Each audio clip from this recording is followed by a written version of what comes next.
All right, exercise essential number 6.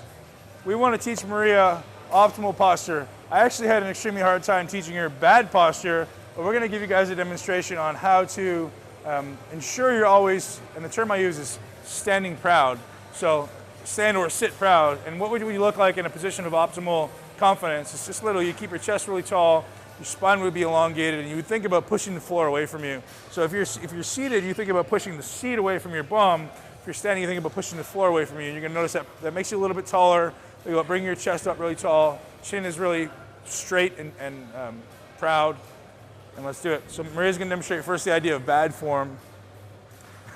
She's exaggerating a little bit. We're practicing. Okay, let's do some curls.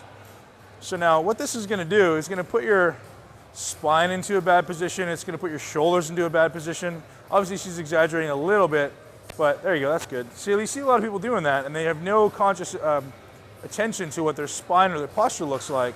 So what we want to do is we want to stand way up here, push the seat away from you with your bum, keep your core really tight. Go ahead.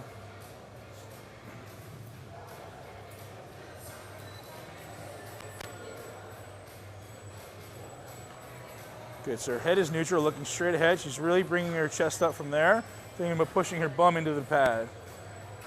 Good, abs are tight. Notice how she's not leaning back at all. There's no body movement at all. The only thing that's moving is this joint. And that's what we call lock it down. So I lock my body like I'm in stone. Shoulders are down, the only thing that's moving is here.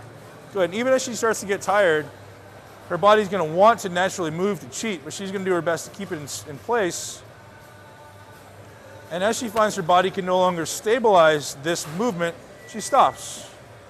And maybe goes on, if you feel like your body can't stabilize that movement anymore, go on to a different movement that maybe has your body stabilized, in which case you do something, leaning into a bench or in a machine. That's where a machine or something like that becomes valuable, is when your body can no longer stabilize in standing exercise or seat exercise. Let's try a standing lateral raise, Maria. So if you feel like your body's starting to get tired and you start slouching, your body is no longer capable of supporting that, so let's move on to something where it is. Okay, this is obviously a different point. Maria's going to demonstrate poor posture on lateral raises, although that's probably better than my good posture. Is poor enough? Yeah, people will understand the point. Good, now stand up tall. Good, so now before you even go, let's think about pushing the ground away from you. So what that's actually going to do is extend the distance of your thoracolumbar fascia. Not that you ever need to remember that name, but that's basically the distance between your hips and your ribs.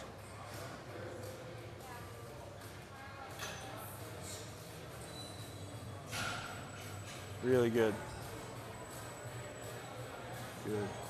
Great. So we're not critiquing Maria's form here, although her elbow bend is very consistent, it's not moving. That's one of the really important teaching points. Her shoulders are not rolled back, nor are they rolled forward. They're neutral, they're right in the middle. A lot of people, neutral is probably too rolled forward, so maybe we would consider rolling it back. But we're basically just trying to have it somewhere in the middle of that range so it's stabilized with the back as well as with the pecs.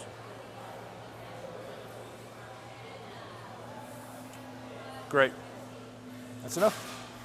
And there you have the 6 essentials to exercise success that everyone should and must be applying to optimize workouts from beginner all the way to advanced. Thank you very much, Maria. Thank you.